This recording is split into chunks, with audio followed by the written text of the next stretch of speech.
코골이에 대해서 설명해 보고자 합니다. 코를 골죠.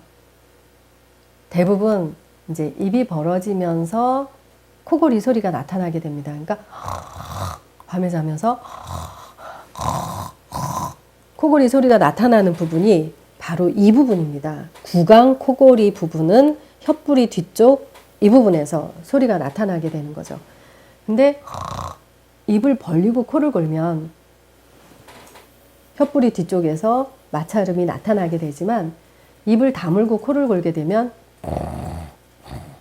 입천장 윗부분에 이 부분에서 소리가 나게 됩니다.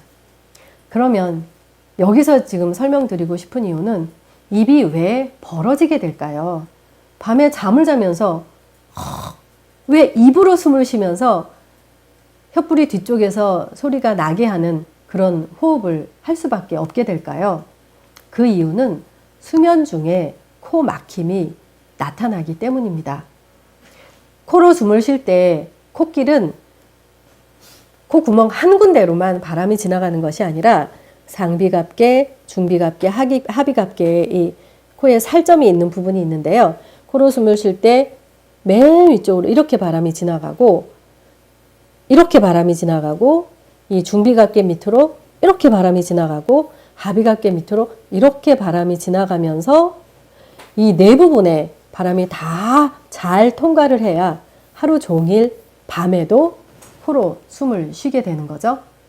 그런데 우리가 잠을 잘 때 이렇게 하면 이쪽 코 막힐 때 있죠. 이쪽으로 누우면 이쪽 코가 막힐 때가 있는데 똑바로 눕게 되면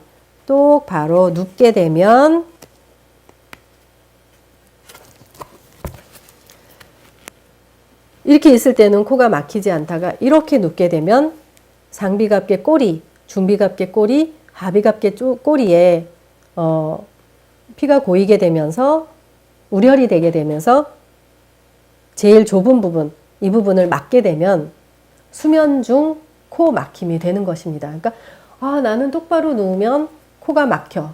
밤에 잘 때는 코가 막히는지 잘 판단할 수가 없고 잘 느낄 수가 없죠. 그러면 코가 답답해지면 당연히 입이 벌어지게 되면서 구강 코골이가 나타나게 되는 거죠.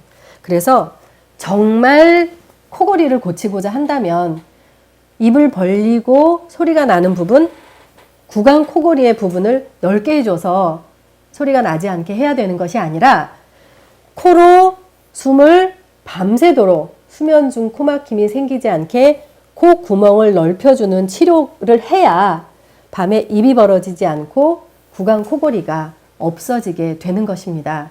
그래서 코골이의 치료 핵심 치료 부위는 코가 되어야 하며 수면 중 코막힘까지 해결하는 섬세한 방법이어야 코골이를 해결할 수 있게 됩니다.